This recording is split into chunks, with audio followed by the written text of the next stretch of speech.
श्री स्वामी समर्थ. नमस्कार मित्रांनो. येत्या 8 नोव्हेंबरला म्हणजेच शनिवारी आलेली आहे संकष्टी चतुर्थी. प्रत्येक महिन्यामध्ये संकष्ट चतुर्थी येते आणि प्रत्येक चतुर्थीचे महत्त्व हे देखील वेगवेगळं असतं. कार्तिक कृष्ण पक्षात येणाऱ्या चतुर्थी तिथीला गणादीप संकष्ट चतुर्थी या नावाने ओळखली जाते. गणादीप संकष्टी चतुर्थी ही अत्यंत महत्त्वाची आणि शुभ तिथी मानली जाते. हा दिवस भगवान श्री गणेशाला समर्पित आहे. हे व्रत केल्याने जीवनातील सर्व संकटे आणि अडथळे दूर होतात. गणपतीला बुद्धी आणि विवेकाची देवता मानली जाते आणि या दिवशी केलेल्या व्रतामुळे श्री गणेशाच्या पूजेमुळे बुद्धी आणि विवेक वाढतो. या दिवशी गणपती बाप्पांची मनोभावे पूजा केल्याने आपल्याला इच्छित फळ प्राप्त होते आणि आपल्या सर्व इच्छा मनोकामना या देखील पूर्ण होतात. गणादीप संकष्टी चतुर्थीचं व्रत हे पुत्रप्राप्तीसाठी आणि मुलांच्या दीर्घ आयुष्यासाठी, मुलांच्या प्रगतीसाठी देखील खूप महत्त्वाचे मानले जाते आणि म्हणून या दिवशी जर आईने व्रत केले तर त्या व्रताचं फळ हे तिच्या मुलांना मिळत असते. गणपती बाप्पांना विघ्नहर्ता आणि अडथळे दूर करणारा देवता म्हणून मानले जाते आणि म्हणून कोणत्याही नवीन शुभ कार्याची सुरुवात करण्यापूर्वी सर्वप्रथम श्री गणेशाची पूजा केली जाते, जेणेकरून त्या कामात कोणतेही अडथळे हे येऊ नयेत. संकष्टी चतुर्थीला श्री गणेशाची पूजा केल्याने घरात सुख समृद्धी आणि शांती नांदते असे म्हटले जाते. धार्मिक दृष्टिकोनाने गणादीप संकष्टी चतुर्थी ही अत्यंत महत्त्वाची तिथी असल्यामुळे या दिवशी काही प्रभावी उपाय आणि सेवासुद्धा केले जातात. या दिवशी काही उपाय केल्याने व्यक्ती धनवान होऊ शकते असे देखील म्हटले जाते आणि म्हणून आज या व्हिडिओमध्ये मी तुम्हाला एक अतिशय प्रभावी असा उपाय सांगणार आहे. शनिवार गणादीप संकष्टी चतुर्थीच्या दिवशी तुम्ही उपवास नाही केला तरीही चालेल, पण 11 तांदळाचा हा अत्यंत प्रभावी उपाय करा. हा उपाय केल्याने सर्वच अडचणीतून मार्ग मिळेल, तुम्हाला प्रत्येक कामात यश मिळेल आणि तुमच्या मनातील कितीही कठीणातील कठीण इच्छा ही पूर्ण होईल. तर असा हा 11 तांदळाचा उपाय कसा करायचा आहे, कोणत्या वेळेत करायचा आहे, याबद्दलची संपूर्ण माहिती या व्हिडिओद्वारे मी तुमच्यासोबत शेअर करणार आहे, ज्यामुळे तुम्ही हा व्हिडिओ स्किप न करता शेवटपर्यंत नक्की पहा. चॅनलवरती नवीन असाल तर सबस्क्राईब करा आणि असेच माहितीपूर्ण नवनवीन व्हिडिओ पाहण्यासाठी बेल आयकॉनलाही प्रेस करा, म्हणजे जेव्हा कधी मी नवीन व्हिडिओ अपलोड करेल त्याचं नोटिफिकेशन सर्वात अगोदर तुम्हाला भेटेल आणि तुम्ही एक पण व्हिडिओ मिस करणार नाही. आज या व्हिडिओमध्ये मी तुम्हाला जो उपाय सांगणार आहे तर हा उपाय आपल्याला शनिवारी चतुर्थीच्या दिवशी करायचा आहे. अगदी सकाळपासून ते संध्याकाळपर्यंत जेव्हा केव्हा तुम्हाला शक्य होईल तेव्हा तुम्ही हा उपाय जो आहे तर तो करू शकता. जो उपाय मी तुमच्यासोबत शेअर करणार आहे तर हा अत्यंत प्रभावी आणि सात्विक उपाय आहे. हा उपाय जर तुम्ही अगदी श्रद्धेने आणि मनोभावे केला तर 100% तुमच्या जीवनातील ज्या काही समस्या आहेत, ज्या काही अडचणी सुरू आहेत तर त्या नक्कीच दूर होतील आणि तुमची प्रत्येक इच्छा ही पूर्ण होईल. तर बघा, तांदूळ जो असतो तर हा सकारात्मक ऊर्जा आकर्षित करत असतो आणि म्हणून गणपतीच्या पूजेमध्ये तांदळाचा वापर जो आहे तर तो आवर्जून केला जातो. कारण जेव्हा आपण गणपती बाप्पांची पूजा करतो तेव्हा बाप्पांचा अक्षदा म्हणजेच तांदूळ जे आहे तर ते अर्पण केले जाते. त्याशिवाय बाप्पांची पूजा ही पूर्ण होत नाही आणि चतुर्थी ही तिथी श्री गणेशाला समर्पित आहे. या दिवशी गणपती तत्व हे पृथ्वीवरील इतर दिवसांच्या तुलनेत खूप जास्त प्रमाणामध्ये जागृत असते. म्हणून या दिवशी आपण या तांदूळ संबंधित काही उपाय जर केले तर गणपती बाप्पांच्या कृपेने आपल्याला त्या उपायाचं शीघ्र फळ प्राप्त होते. तांदूळ हे सर्व धान्यांमध्ये अतिशय पवित्र धान्य मानलं जातं आणि म्हणून याचा उपयोग जो आहे तर तो पूजेमध्ये केला जातो.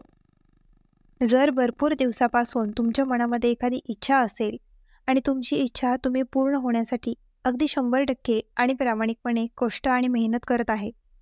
परंतु तुम्ही कितीही कष्ट केले आणि कितीही मेहनत करत असले, परंतु तुमची कोणतीही इच्छा ही पूर्ण होत नसेल, तर तुम्ही हा अक्र तांदळाचा उपाय नक्की करा. हा उपाय जर तुम्ही केला, तर तुमच्या मनातील प्रत्येक इच्छा ही पूर्ण होईल. मग तुमची इच्छा धनप्राप्तीची असेल, लक्ष्मीप्राप्तीची असेल, किंवा मुलांची प्रगती होण्याबद्दल असेल, किंवा कर्जमुक्तीबद्दलची असेल, पतीची प्रगती होण्याबद्दल असेल, स्वतःचं घर होण्याबद्दलची तुमची इच्छा असेल, शारीरिक, मानसिक जी काही तुमची इच्छा असेल, तर ती पूर्ण होण्यासाठी हा उपाय तुम्ही करू शकता. तसेच तुमच्या आयुष्यामध्ये काही अडचणी असतील आणि प्रयत्न करूनही त्या अडचणी या कमी होत नसतील, तर हा उपाय जर तुम्ही केला, तर नक्कीच सर्व अडचणीतून तुम्हाला मार्ग मिळेल आणि तुमची अडकलेली सर्व कामे जी आहेत, तर ती पूर्ण होतील आणि तुम्हाला प्रत्येक कामात यश मिळेल. तर हा उपाय करण्यासाठी तुम्हाला शनिवारी चतुर्थीच्या दिवशी सकाळी लवकर उठायचं आहे, स्वच्छ स्नान करायचं आहे. जर तुमच्याकडे पंचगव्य असेल, तर अगदी थोडंसं पंचगव्य हे अंघोळीच्या पाण्यामध्ये टाकून तुम्हाला स्नान करायचं आहे. नसेल तर तुम्ही फक्त शुद्ध पाण्याने स्नान केलं तरीसुद्धा चालेल.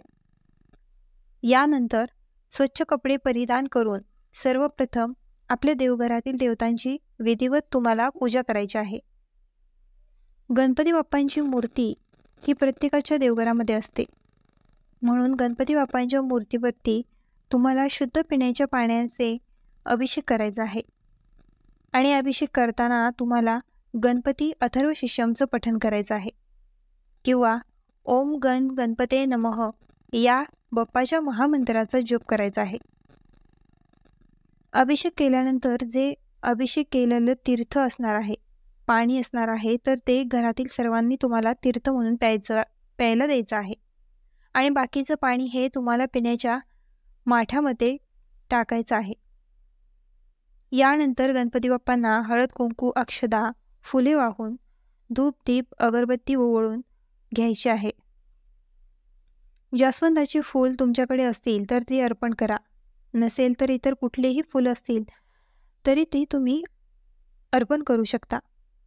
गूळ खोबऱ्याचा, मोदकाचा तुम्हाला नैवेद्य अर्पण करायचा आहे आणि यानंतर तुम्ही हा उपाय लगेच सकाळी केला तरीसुद्धा चालेल किंवा तुमच्या वेळेनुसार तुम्ही दुपारी किंवा संध्याकाळीसुद्धा हा उपाय जो आहे अगदी 9:30-10 वाजेपर्यंत करू शकता. उपाय करण्यासाठी आपल्याला 11 तांदूळ लागणार आहेत. 11 तांदूळ घेताना तुम्हाला अखंड तांदूळ घ्यायचे आहे. तुटलेले, फुटलेले, खंडित तांदूळ घेऊ नका.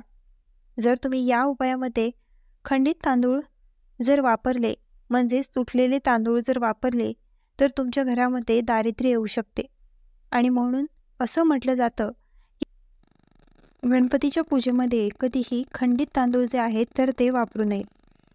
जेव्हा तुम्ही गणपती बाप्पांना पूजेच्या वेळी अक्षदा अर्पण करता, तेव्हा सुद्धा तुम्हाला अखंड तांदूळ जे आहेत तर ते अर्पण करायचे असतात. म्हणून हा उपाय करण्यासाठी देखील तुम्हाला 11 अखंड तांदूळ घ्यायचे आहेत आणि यानंतर त्या तांदळावरती तुम्हाला थोडंसं हळद आणि कुंकू टाकून ते तांदूळ जे आहेत तर ते तुम्हाला लाल पिवळे बनवायचे आहेत. त्याच्या अक्षर तुम्हाला तयार करायचे आहे. यानंतर हे 11 तांदूळ जे आहेत तर ते तुम्हाला एका वाटीमध्ये घ्यायचे आहे. जिथे तुम्ही गणपती बाप्पांची पूजा तुमच्या देवघरामध्ये केली आहे, तर तिथे समोर तुम्हाला आसन टाकून आसनावरती बसायचं आहे. यानंतर तुम्हाला बाप्पांसमोर एक तुपाचा किंवा तेलाचा दिवा तुम्हाला लावून घ्यायचा आहे. बाप्पांची पुन्हा एकदा हळद कुंकू लावून तुम्हाला पूजा करायची आहे आणि एक जास्वंदाचं फूल तुम्हाला घ्यायचं आहे. सर्वप्रथम तुम्हाला हे फूल जे आहे तर ते बाप्पांच्या चरणी अर्पण करायचं आहे आणि यानंतर जे 11 तांदूळ आपण घेतलेले आहे, ज्याला हळद कुंकू लावून तुम्ही लाल पिवळे केलेले आहे, तर त्यातील एक तांदूळ हा तुम्हाला तुमच्या उजव्या हातामध्ये घ्यायचा आणि एक मंत्र मी तुम्हाला सांगत आहे, तर तो मंत्र म्हणायचा आहे. तर मंत्र असा आहे, इदम अक्षतम ओम गण गणपते नमः. हा मंत्र म्हणायचा आणि ती अक्षता तुम्हाला त्या जास्वंदाच्या फुलावरती बाप्पांच्या चरणी अर्पण करायचं. पुन्हा दुसरा तांदूळ हातामध्ये घ्यायचा इदम अक्षतम ओम गण गणपते नमः हा मंत्र म्हणायचा आणि दुसरा तांदूळ अर्पण करायचा.